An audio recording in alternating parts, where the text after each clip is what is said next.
Fala, turma! Bem-vindo a mais um episódio do Papo de Eficiência no Food Service. Eu sou o Flávio Medeira, CEO e fundador da Mogo.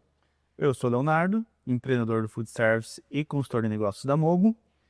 E hoje nós estamos aqui com o chefe de cozinha, Thiago Silva, que há mais de 17 anos trabalha no setor da alimentação e vai compartilhar com a gente sua experiência, os seus aprendizados, falando de um tema que acredito que é interessante para todo mundo, muito relevante, muito legal. O que exatamente um cardápio pode fazer pelo seu negócio? Como o cardápio pode trabalhar por você no seu negócio? Thiago, bem-vindo, seja bem-vindo. Se puder fazer uma breve apresentação sua aí para nossa audiência, falar um pouquinho quem você é, um pouquinho da tua experiência, fica à vontade. Olá, galera, tudo bem? Então, me chamo Thiago, trabalho já no ramo de alimentação aí há 17 anos. Para quem não sabe, eu saí da panificação, trabalhei muito tempo com panificação, e daí surgiu aí uma oportunidade para mim entrar num restaurante e não sei fazer outra coisa, não sei cozinhar. Paixão mesmo. Agarrei com as duas mãos e estamos aí já uma grande caminhada aí já no ramo, trabalhando, um obstáculo cada dia, mas sempre superando eles, e a força de vontade maior do que os obstáculos. E é isso daí, sempre tentando melhorar, sempre estudando, que eu acredito que nessa área precisa muito estudo, sempre está estudando, sempre buscando conhecimento, Vendo tendências, mercado de cidades maiores, outros países até. Exato. Para você sempre estar no mercado, trazendo novidades e trazendo algo bom para o cliente comer, né? Legal. Muito bom. E há 17 anos, cara, também não é mole, né? Porque 17 anos trabalhando ali na noite, talvez não só na noite, mas eu acho que o foco principal é a noite. Então, 17 anos ali na luta da noite, não é para qualquer um. Trabalhado. Ainda mais você na frente tipo, da equipe, você envelhece 5, 6 anos a mais. Verdade. De cabelo branco, coisa para resolver, coisa rara, mas é satisfatório quando um cliente come assim, tu vê ele assim, a realização dele ter comido algo que satisfez ele. Acho que todo chefe gosta disso, de olhar para essa cena, né? Ver o cliente satisfeito. O cara comendo assim, balançando a cabeça, comentando com a esposa. É isso que eu vim é isso que a gente, é para isso que a gente se esforça e corre atrás das coisas. Legal. E tu entrou nesse ramo porque tu gostava muito de cozinhar ou você entrou por uma necessidade e depois foi vendo que era o que você gostava? Como que é isso? Porque eu entrei porque eu gostava de cozinhar. E aí, como empreendedor, eu descobri que não era o suficiente gostar de cozinhar para tocar um negócio de alimentação. Mas conta um pouquinho da tua história. Você entrou nesse ramo assim, tu estava precisando de um emprego, aí encontrou e aí foi seguindo ou não? Você gostava da área e aí, não, é isso que eu quero. Na verdade, eu comecei a trabalhar numa empresa, não era no ramo, né? E daí surgiu uma oportunidade. E daí eu vi como uma profissão. E daí eu peguei e comecei a trabalhar. Fui lá, comecei a partir de uma oportunidade. Uma oportunidade que apareceu. Legal. Mas a gente já cozinhava em casa, que a minha mãe é daquela criação assim, não é porque você é homem que você não vai cozinhar, né? Entendeu? Então, tipo, ela sempre me ensinando, ó, filho, você faz assim, faz assado. E me colocava na cozinha. Então, até quando eu era criança, eu e a minha irmã, ela cozinhava uma noite, eu cozinhava outra. E eu sempre ficava, tipo, na noite que ela cozinhava, eu ficava pensando, o que eu vou cozinhar amanhã? O que eu vou fazer amanhã? Já pensando num cardápio para mim apresentar por meus pais, podemos dizer assim, né? Foi tomando gosto. E foi tomando gosto. E daí, quando surgiu essa oportunidade, eu pensei, agora eu vou fazer meu nome. E daí eu peguei, agarrei a oportunidade e fui. E estamos aí. E tu cozinha muito em casa hoje em dia ou não? Tem que falar a verdade. Em casa, falar a verdade. Em casa é um pouco complicado, porque... É porque nem fica tanto em casa. Também tem essa questão, tem essa questão. Você quase nem fica em casa, né? E quando a gente está na frente de uma equipe, você sempre dá prioridade para o teu colaborador folgar do que você, né? Então, você prefere que ele descanse e volte e entregue o melhor dele, porque tu sabendo que o teu funcionário entregando o melhor, dele, as coisas vão andar, entendeu? Então, muitas vezes, na ausência da gente em casa, a gente cozinha pouco. E quando a gente tá em casa, a única coisa que a gente não quer fazer. Eu te perguntei já na maldade, porque essa pergunta, até para quem está escutando a gente aqui, eu comecei porque eu amava cozinhar.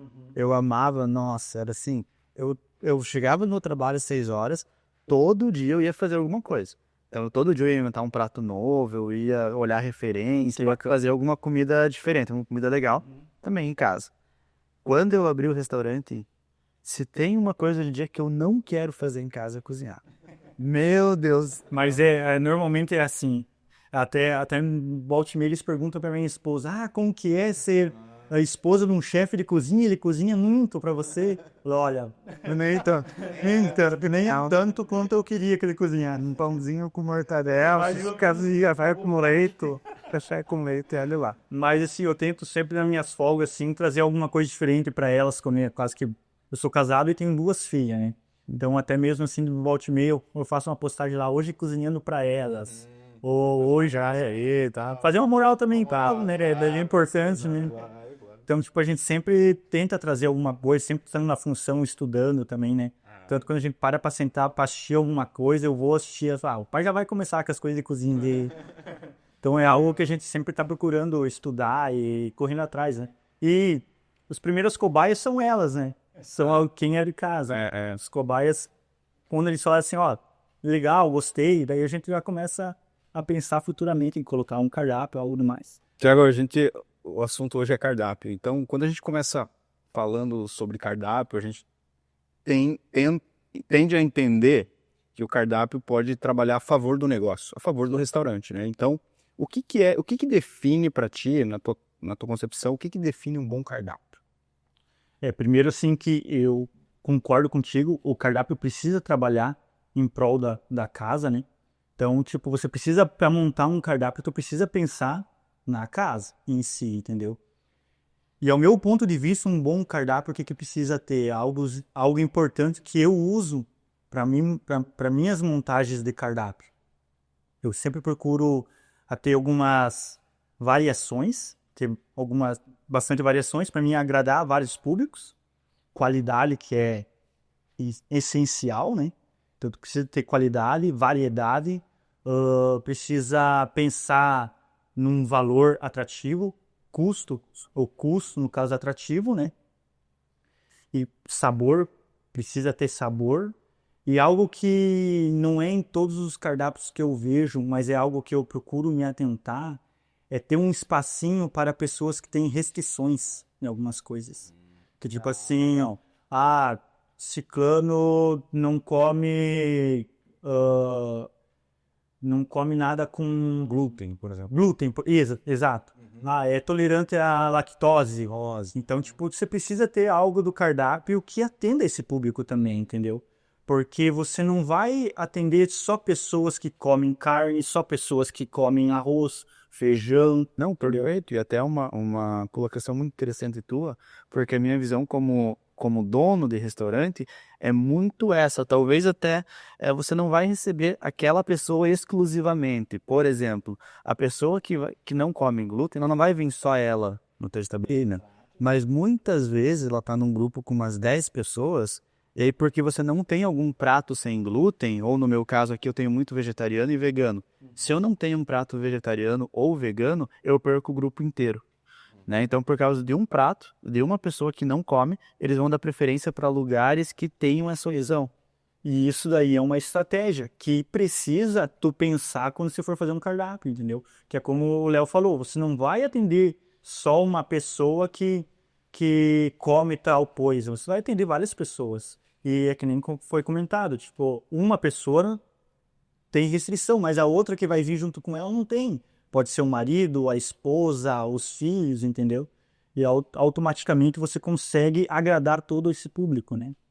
Então, além dele ser um instrumento de venda, né, tem que ser pensado para realmente entregar valor no que se refere à venda, ele também tem que ter um cuidado de maneira organizacional na empresa, nesse sentido, então, de uma forma mais, uma cabeça do gestor, entender público, conceito, aplicação, não se preocupar somente com vender.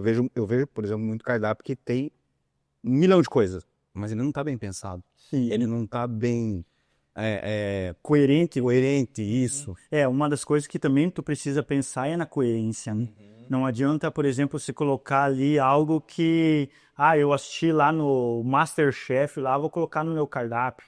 Então é algo que muitas vezes se torna inviável, né, cara? E tem realidades e realidades, né? A gente tá falando aqui de uma cidade de mais ou menos 100 mil habitantes, né? Então, por padrão, em cidades um pouco menores, tu não consegue fazer um cardápio com ingredientes extremamente específicos, né? Porque vai ser muito caro, vai sair pouco e talvez você tenha perca dessa mercadoria, né? Então, acho que sim, podemos ter restaurante de alto padrão com ingredientes específicos, mas não tantos ingredientes específicos, né? Alguns, porque se você abre demais o leque, você vai acabar tendo perca de mercadoria, vai acabar tendo que encarecer demais aquele prato, e aí, quanto mais caro tiver, menos vai sair. Sim, exato. E é algo que no final do mês vai impactar. Tanto no desperdício, na venda, porque para você fazer um prato, por exemplo, que não tem tanta saída aqui na cidade, tu vai ter que tirar uma pessoa para fazer. Hoje tu vai pagar, por exemplo, um ingrediente que não tem aqui na cidade, então se vender fora da cidade, o custo já é maior, entendeu? Então é tudo coisas que vai impactar na rotina e no dia a dia, né? E aí, até abrindo um gancho já aqui, é importante essa coerência de cardápio para que todos os itens saiam pelo menos um pouco. Isso que você falou de deixar um cardápio muito extenso é a pior bobeira que um dono de restaurante ou que um chefe de cozinha pode fazer. É deixar muitas opções. Tipo, tem cardápio com mais de 50 itens. Cara, é inviável por vários aspectos, né? É inviável para o chefe de cozinha e para a equipe operacionalizar isso. Ruim. É inviável do ponto de vista econômico, porque é ruim tu ter estoque parado ali daquele produto sem usar. E também porque tu vai ter desperdício com ele. Eu tenho um exemplo aqui de um drink. Quando eu tirei do cardápio, teve uma pessoa que brigou comigo. Foi o meu pai, cara. Assim, eu tinha uma série de itens no meu cardápio de drinks, na minha carta de drinks. E aí eu fui lá, olhei os relatórios, e aí vi, cara, tem um drink aqui, ó, que em 6 meses, isso é um fato real, em 6 meses, saiu 6 vezes. Uma vez por mês. Aí eu tirei esse item do cardápio e falei, cara, 6 meses, um por mês, cara, não faz o menor sentido, vai cair fora. Pois na próxima visita do meu pai, cadê o drink tal que eu sempre tomo aqui? Falei, cara, não é possível, meu, cara.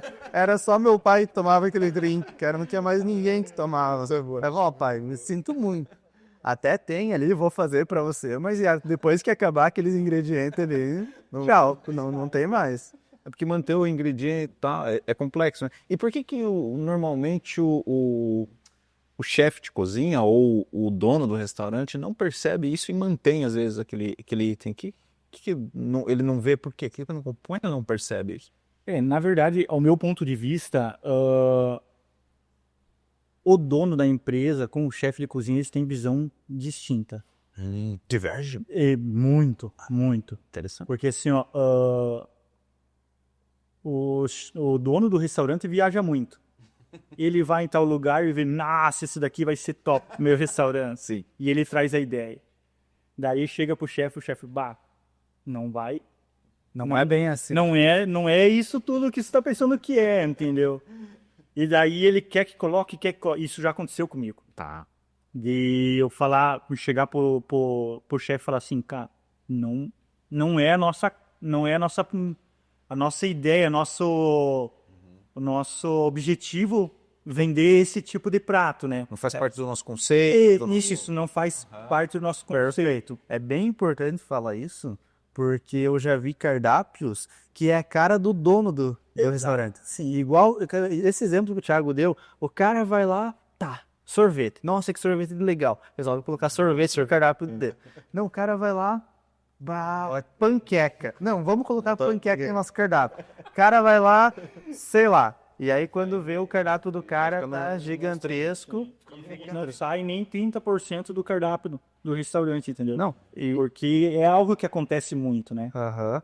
E aí, cara, tu tem itens que não vende e além disso, cara, geralmente acontece em restaurantes que não tem muito conceito, né? Conceito que eu digo que não tem um conceito por trás de saber qual que é a identidade dele. Então, por que que o cara vem trazer panqueca, sei lá, numa hamburgueria, por exemplo? Porque o cara não entendeu o conceito dele, né? E aí ele vai tentar, sei lá, o movimento tá baixo, vou tentar colocar algum item aqui pra ver se dá um up nas vendas e tal, e cada vez vai piorando, né? Porque não entende o conceito. Então, quando tu entende o conceito do teu restaurante e qual que é o teu público, também é importante, né, Thiago? Sim. Depois que tu sabe quem que vem me visitar, tu sabe o que que ele espera. Porque pensa, um cara, sei lá, ele vem numa hamburgueria, não espera comer uma panqueca. O cara vai lá numa tratoria, por exemplo. Ele não espera comer, sei lá, alguma coisa muito esdrúxula que não cheia. Um sushi. Não espera comer sushi numa tratoria. E se pesquisar, deve ter. Deve ter por aí tratoria que tem sushi. Não duvido, Não duvide que tem. E isso acaba confundindo a cabeça do consumidor, né? Então, quando ele olha um cardápio muito extenso ou confuso, ele automaticamente ele tem dificuldade em separar, né, dentro do pedido dele o que pode ser interessante e o que pode não ser interessante, né? E às vezes o cara, tipo, o menos é mais, né? O famoso ditado que o menos é mais. Então, é aquele cardápio mais ajustado, mais pensado, mais alinhado, que vai fazer com que o consumidor ali tenha mais facilidade na hora de fazer o pedido, né? Não se confunda muito. Até mesmo que eu penso assim, sabe? Quando você tem uma casa, o Léo tá aí que não me deixa mentir, a maioria das vezes os clientes que vêm são os mesmos. Claro que tem as pessoas que vêm visitar, mas que vêm sempre são os mesmos.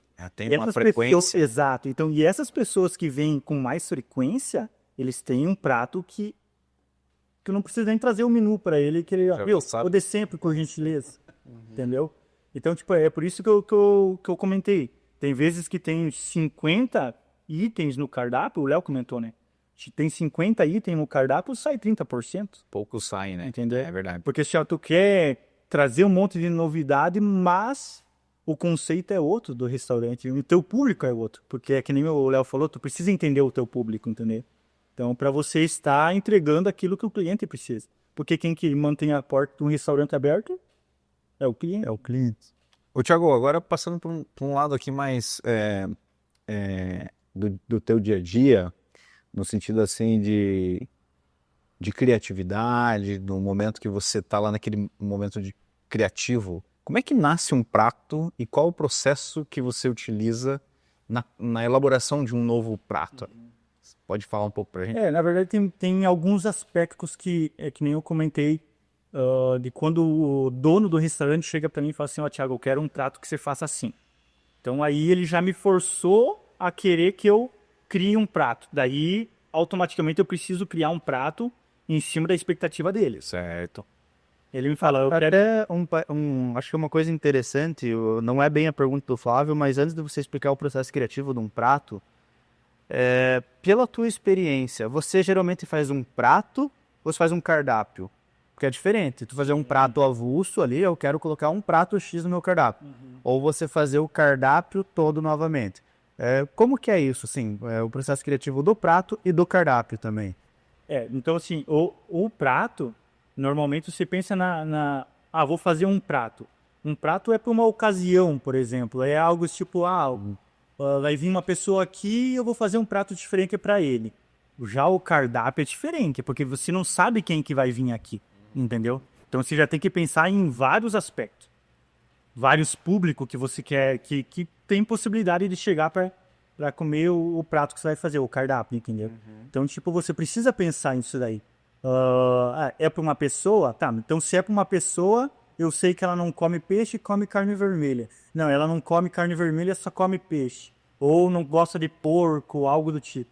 Então, se é para uma pessoa, para um prato só, você já começa a selecionar alguns itens que, isso eu posso usar, isso eu não posso usar, porque é um prato só. Daí já quando é um cardápio, você já consegue colocar um prato de carne, outro de peixe, outro com porco, Porque tem pessoas que comem peixe, outros comem porco. Daí aí você já começa a criar. Então, tipo, já começa a abrir um leque, na verdade. Quando vai pro cardápio é a questão da estratégia que tá por trás do cardápio. Isso é. Também tem essa questão também, por exemplo, vou fazer um evento. Vou fazer um evento e esse evento vai ser uma noite oriental.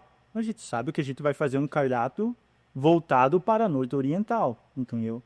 Hoje vai ter uma noite do gaúcho, por exemplo.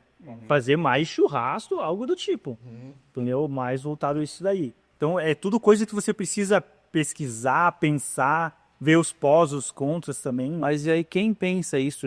Vamos focar no restaurante, né? Vamos focar num restaurante. Então, tu tem um restaurante X, por exemplo, uma tratoria. Quem pensa nos padrões que o cardápio vai seguir? Geralmente é o dono ou é o chefe de cozinha. Por exemplo, a gente tem uma tratoria, mas dentro de uma tratoria a gente abrange muita coisa, né? Então, como que é feito esse processo do que a gente vai realmente colocar no cardápio? Tem algum processo criativo por trás disso? Ou não? É o padrão ali que a gente já sabe mais ou menos qual que é o padrão do que o público gosta e tal, e a gente segue mais por uma linha assim e tenta colocar alguns ingredientes diferenciais ali nesses pratos, no meio desses pratos. Uma coisa que a gente precisa cuidar bastante e entender também quando a gente vai montar, principalmente quando a gente está falando em restaurante, é a identidade, né? A gente já veio conversando sobre isso, sobre a identidade do restaurante. Porque tu precisa estar fazendo, tipo, o cardápio do restaurante pensando na identidade dele, mas você precisa também ter algo que saia um pouco da identidade, que é coisa. Alguma coisa tipo mais personalizada, digamos assim, só você vai ter, por exemplo. Exato, que daí tu já começa a mostrar um pouco a identidade também do chefe de cozinha, que é importante. Era aí que eu queria É importante também, porque assim, tem muitos lugares que a gente vai e fala assim, eu vou comer em restaurante e tal. Por que lá? Não, por causa que o chefe Thiago tá lá.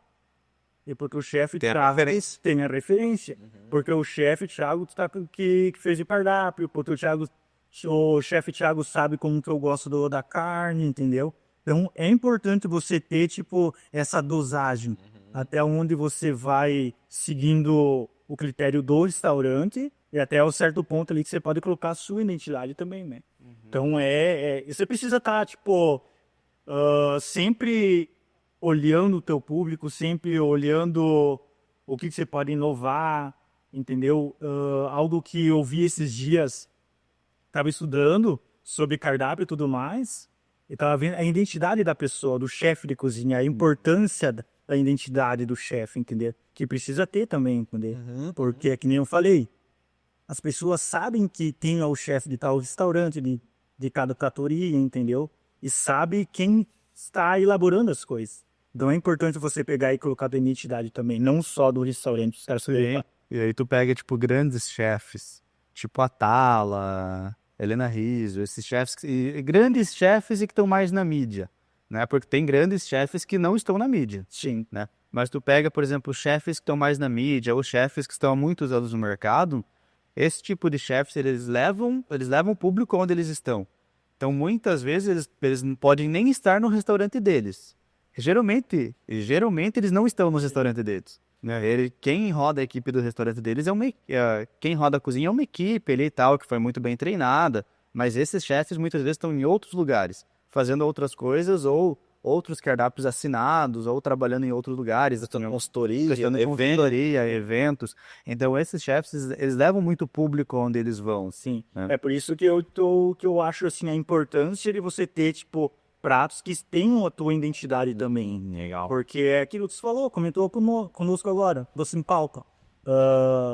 O Alex Atala não tá sempre no restaurante dele, mas eles sabem que quem fez o cardápio foi o Alex Atala. Tem a assinatura dele. Exato, então, tipo assim, os caras vão pelo nome dele, entendeu? Tipo, eles sabem que foi ele que montou o cardápio, ele que passou as técnicas, ele que mostrou tudo, entendeu? Thiago, aí para que isso consiga realmente ser, vamos dizer assim, ter esse padrão, tem algumas técnicas aí, né? Uma delas é a ficha técnica do cardápio, né?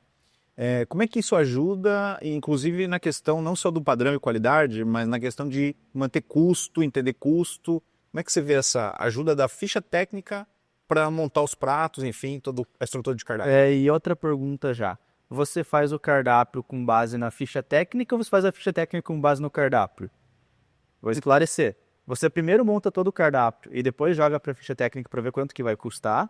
Ou você primeiro vai vendo mais ou menos conforme vai sendo o custo, vai compondo o custo, e aí depois você fala, não, isso é viável, vou elaborar o prato. E aí faz o prato. Então, a ficha técnica, falar um pouco da ficha técnica. A ficha técnica é uma ferramenta, tipo assim, indispensável. Para um restaurante que pensa em ter lucro em vendas, cara, precisa. Padrão, exatamente. Precisa de uma ficha técnica. Não tem o cara querer ganhar dinheiro, fazer as coisas andar sem a ficha técnica. Então, ela é uma ferramenta assim, essencial numa montagem de cardápio para um restaurante andar. Que isso falando não só da cozinha, também em bar e coisas assim, você precisa ter uma ficha técnica. Até mesmo por padrão. O padrão é essencial também, porque como eu comentei, pessoas que vão no restaurante são pessoas que normalmente frequentam aquele restaurante. E acontece muito das pessoas chegar e falar assim, isso aqui não foi o Thiago que cozinhou. Isso aqui não foi esse plano que cozinhou. Não foi ele que fez. É diferente. É diferente. É uma porção a mais, menos. Então, assim, o que isso diferencia uma da outra? Uma tem ficha técnica, a outra não. Porque se tem a ficha técnica, tu vai colocar qualquer um lá dentro, claro que Com uma certa com uma certa experiência, sabendo as técnicas básicas, vai conseguir fazer o exato, entendeu? E tem uma ficha técnica. Então, hoje em dia, não existe fazer um cardápio sem a ficha técnica. É uma baita de uma ferramenta. E eu já penso nos meus cardápios. Primeiro eu trago a minha ideia, tipo o plano do prato, do cardápio em si. Eu penso o que eu quero trazer, e daí eu vou sentar.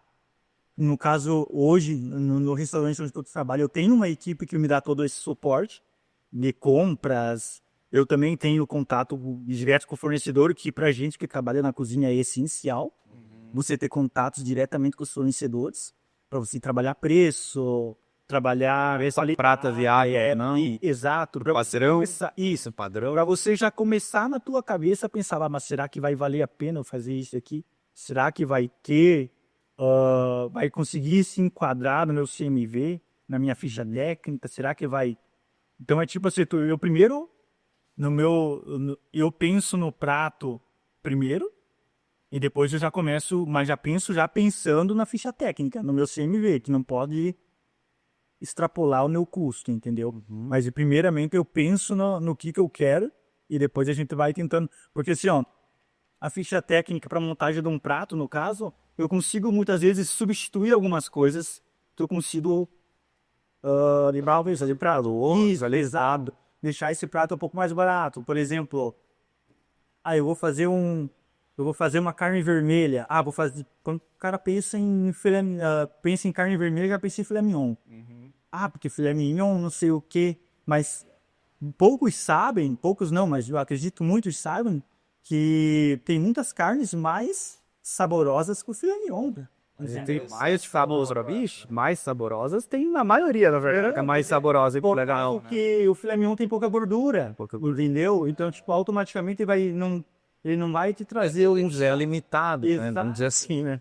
Exatamente. Então, tipo assim, e tu vai jogar em valores, o filé mignon tá super caro, entendeu? Porque tu consegue pegar uma carne ali que consiga te trazer o mesmo padrão visual e te dar um sabor muito maior. Então, você consegue, tipo, fazer trocas de produtos que você vai conseguir entregar um prato com uma boa qualidade também.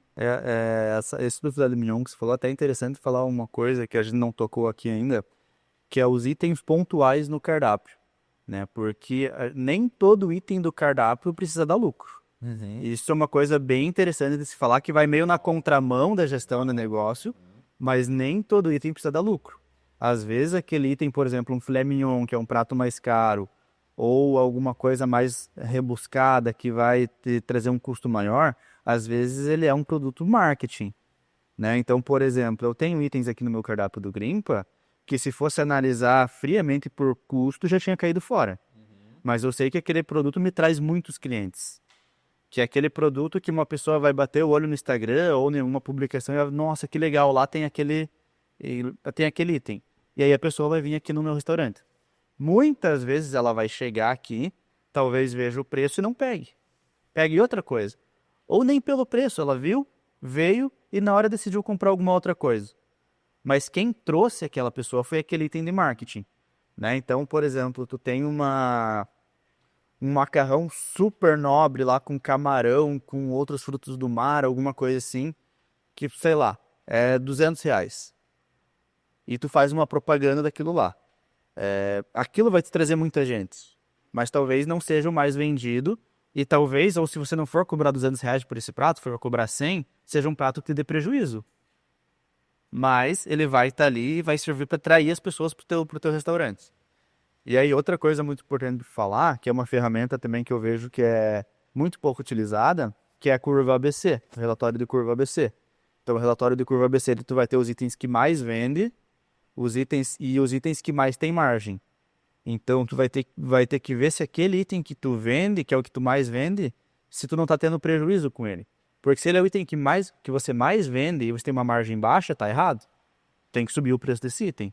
Se ele é o que mais vende, sobe o preço. E aí deixa num... A não ser que ele já esteja com uma margem boa, né? Se ele tiver com uma margem ok, aí tu deixa. Você consegue ver isso no Mogumi? Consegue pelo relatório de curva ABC. Ah, legal. E aí tu tem os que mais vendem e o que tem e por margem também, né? Então tu vai ter, de repente, um produto que tem a margem fantástica, mas quase não sai. Por que será que ele não sai? Pode ser por diversos fatores, né? Às vezes ele é um item que está mais para baixo do cardápio, às vezes ele é um item que não agrada muito os clientes, né? Mas o relatório de curva ABC é um relatório muito bom para tu analisar o que sai e se o que está saindo tu tá dando uma margem legal com eles. Ainda falando de custo, Thiago, como que você equilibra o custo do prato com o valor percebido pelo cliente? Porque é uma questão de entrega, né? Que, tudo bem, temos valores de tudo quanto é tamanho, né? Preço de tudo quanto é tamanho, mas como é que você equilibra isso na prática, assim, para que o cliente perceba realmente que ele vale aquilo que o restaurante está colocando de precificação ali no cardápio?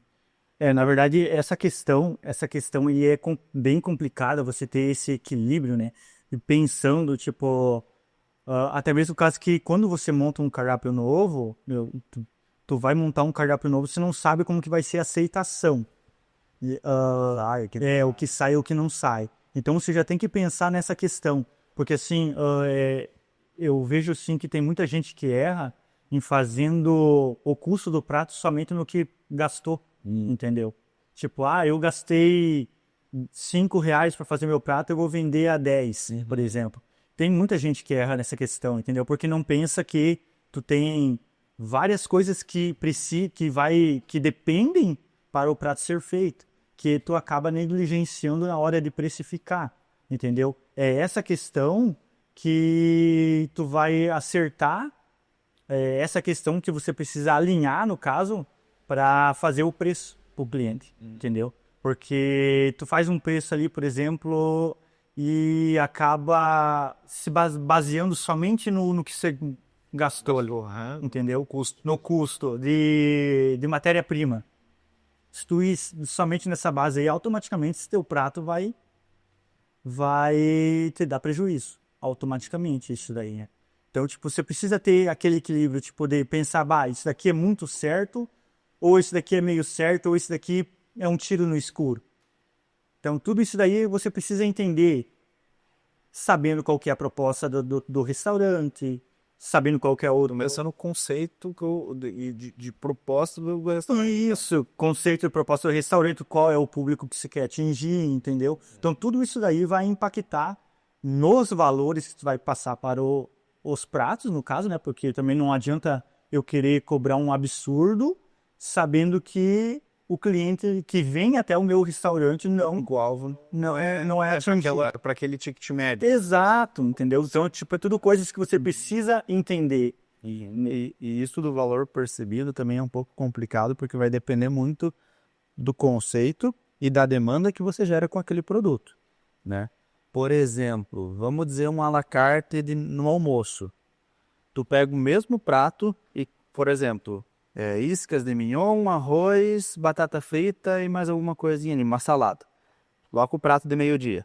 Dificilmente tu vai conseguir vender ele por mais de R$ 30, 30 e poucos reais. Agora tu pega o mesmo prato e coloca de noite.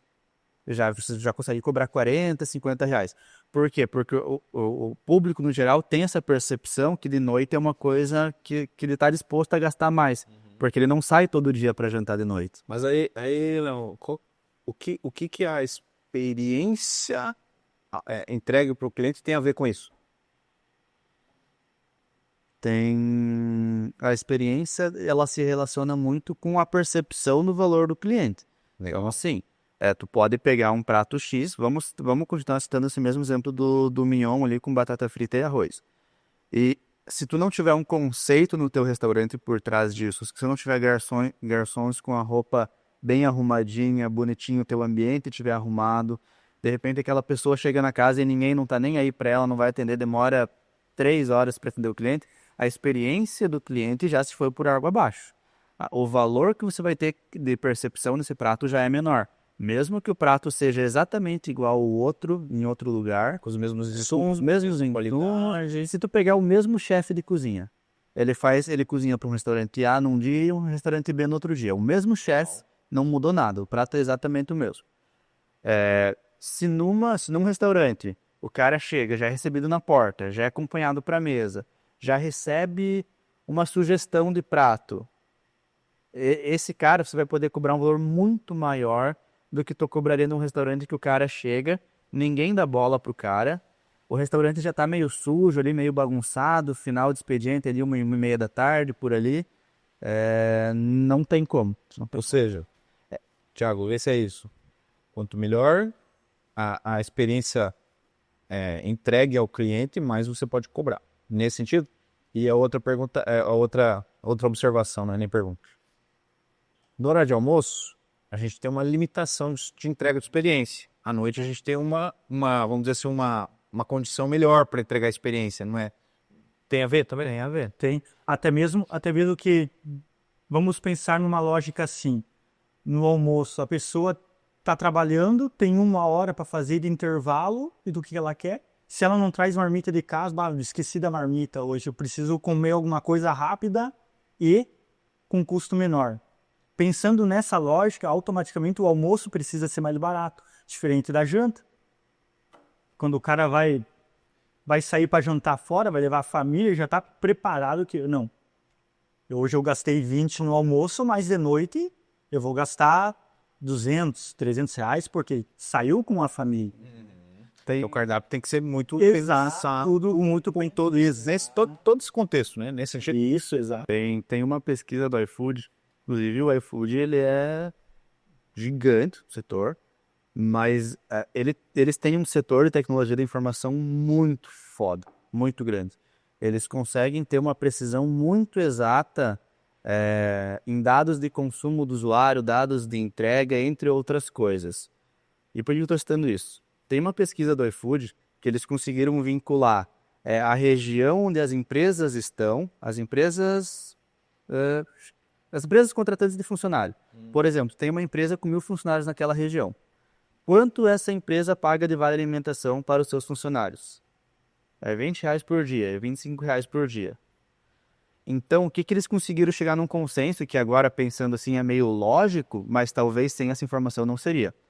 Que ao redor da onde tem aquelas empresas, você conseguindo estabelecer quanto que cada empresa paga de vale alimentação para os seus funcionários, e se tu colocar um restaurante que cobre mais ou menos o que aquela pessoa recebe de vale alimentação, a chance de você ter um restaurante lotado é muito maior. Entende? Porque a pessoa, ela vincula o valor do teu produto não pelo que o teu produto vale, mas pelo que ela recebe de vale alimentação. Ela tem condição de pagar. Então, se ela recebe R$25 por dia de vale alimentação, o que ela pode pagar é mais ou menos isso. Então, as empresas que seguem nesse nicho, elas tendem a venderem mais. E aí fica um dado até para os donos de restaurante que quiserem fazer uma pesquisa, não sei como, mas deve ter alguma forma de fazer isso, estudarem nas suas regiões as maiores empresas perto do seu restaurante e quanto essas empresas pagam de vale alimentação. Ou seja, estudar o mercado, Estudar o mercado. vai ser implementado o restaurante nesse tipo. Perfeito. Mudando um pouquinho agora também de contexto, a gente já tá meio que se encaminhando aqui já para o nosso final aqui do bate-papo, passou rápido, né? Mas ainda queria perguntar o seguinte, como que o cardápio pode, e a pergunta para vocês dois, equilibrar pratos premium com pratos de giro? Como é que dá para ter esse equilíbrio? E o que significa pratos de giro, né? Produtos carro-chefe. Tá, eu vou começar, se me permite. Pode. Eu acho que a tua pergunta, Flávio, isso no meu entender, ela não conversa muito pratos premium e pratos de giro, tá? Lógico que dentro de um cardápio premium você vai ter os itens que mais saem, que são considerados itens de giro um pouco maior. Legal. Mas para mim um cardápio que, voltando, já tem tudo a ver com o que a gente falou de conceito, de identidade, de quem vem visitar a tua empresa, um cardápio ou ele é premium ou ele é de giro. Para mim, isso é uma opinião pessoal, não conversa as duas coisas. Ou você tem um produto super top, super exclusivo, que vai girar pouco, mas que você tem uma alta margem em cima dele, ou você tem um produto de giro, que por exemplo, hambúrguer. Hambúrguer, na maioria das vezes, é um produto de giro. Né? Temos hamburguerias premium e tal, mas no geral é produto de giro. Então, para você faturar alto com hamburgueria, tu tem que ter muita demanda. Ou tu tem que focar num nicho super específico do mercado e aí fornecer hambúrguer super premium, cobrando, sei lá, acima de R$60 por lanche.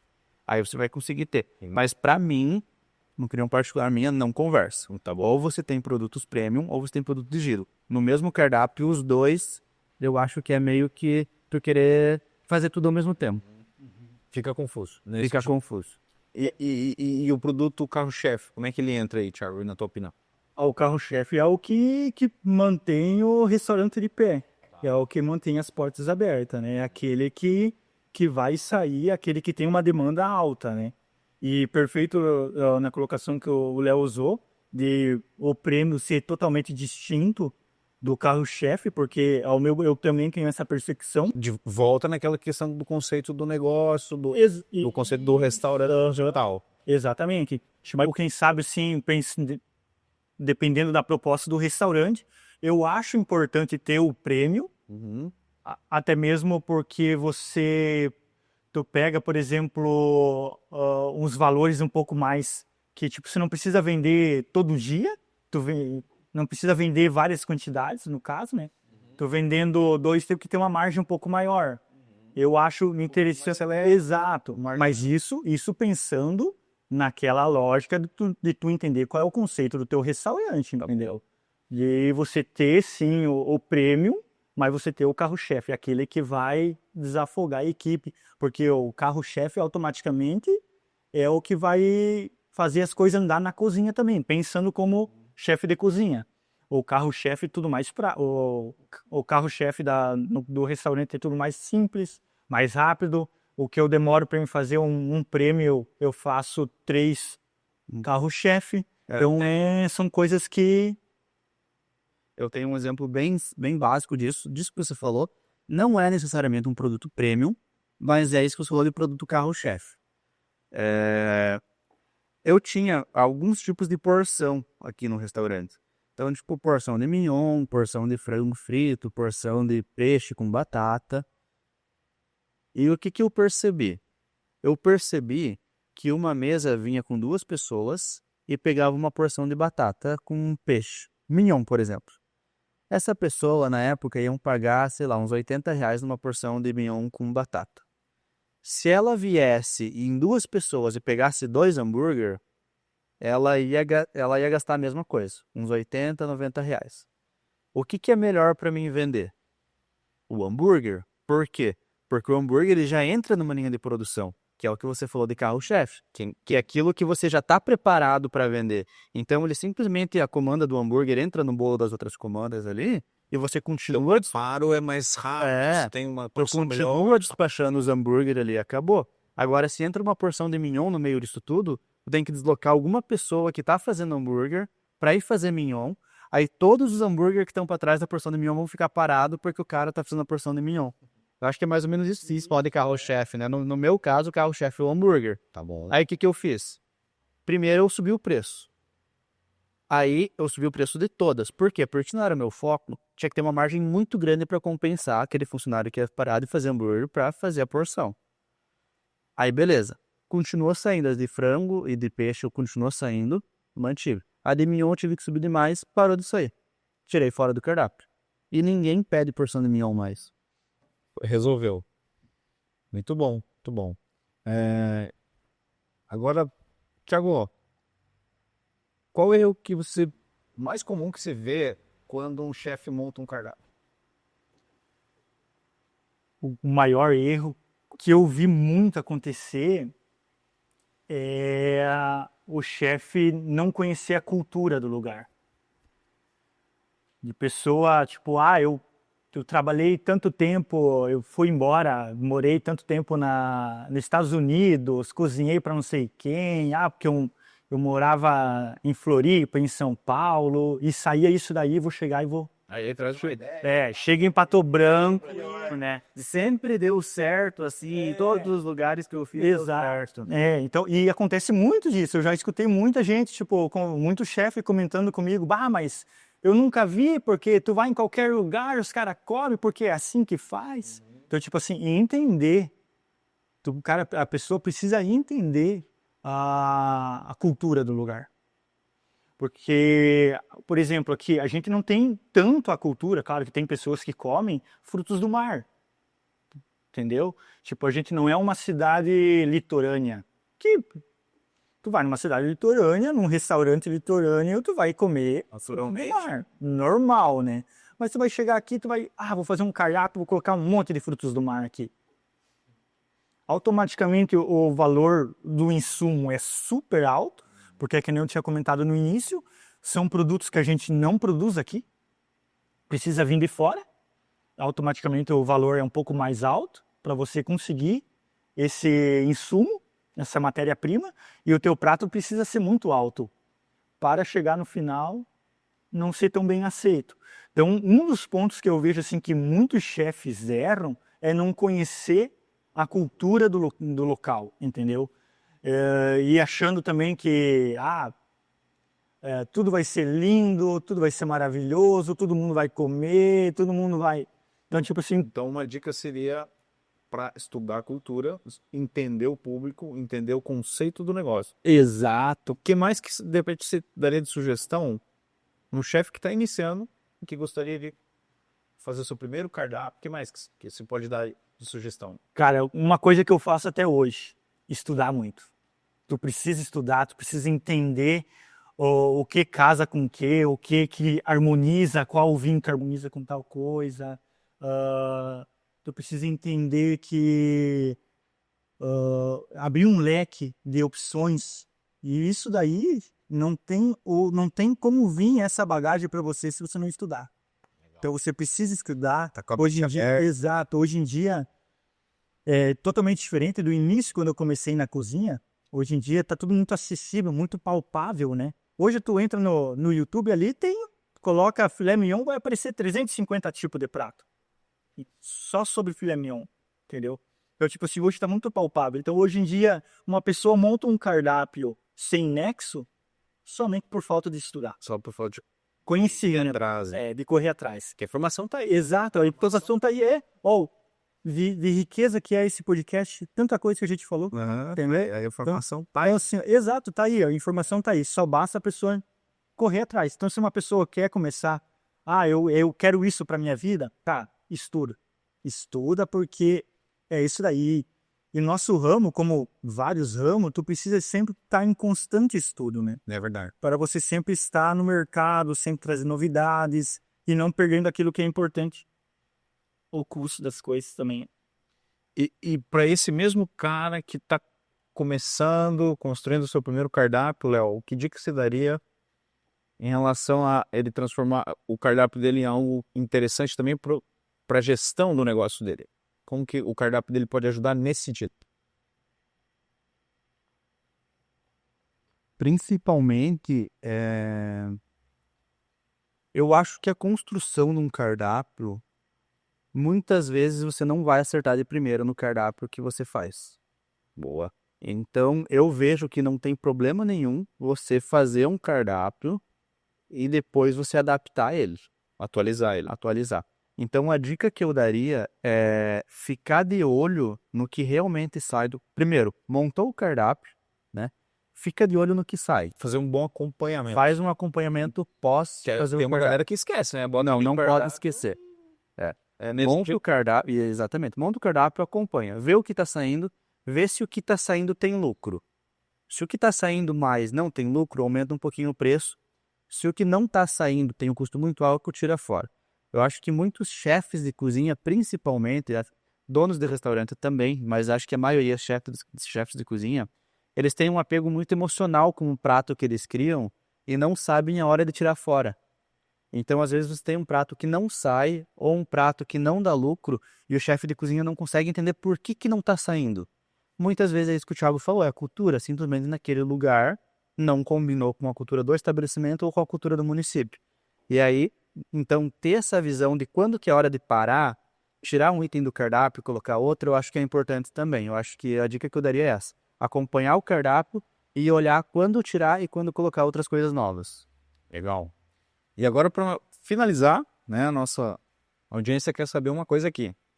Se vocês pudessem, pergunta para ambos aqui, né?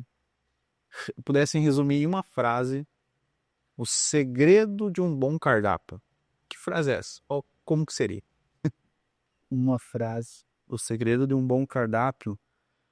O segredo de um bom cardápio é você conseguir combinar todos os fatores do teu estabelecimento com o custo e com o que o público está esperando ao entrar naquele estabelecimento. Legal.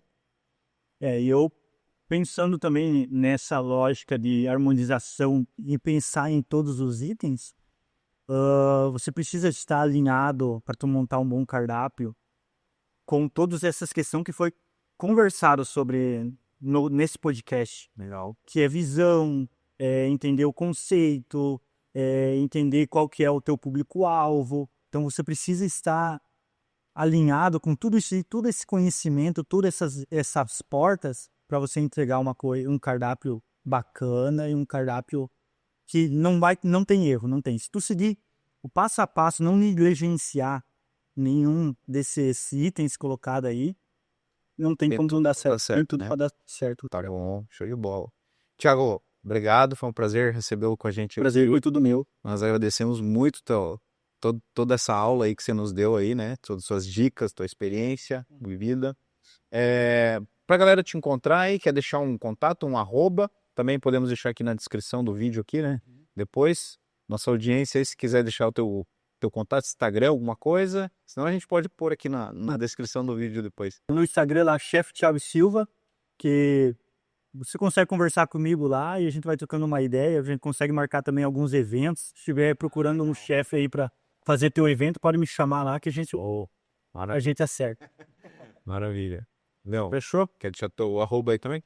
@leo.grimpa. E @flávio.medeira. Isso aí. Obrigado. Esse foi mais um episódio do Papo de Eficiência no Food Service.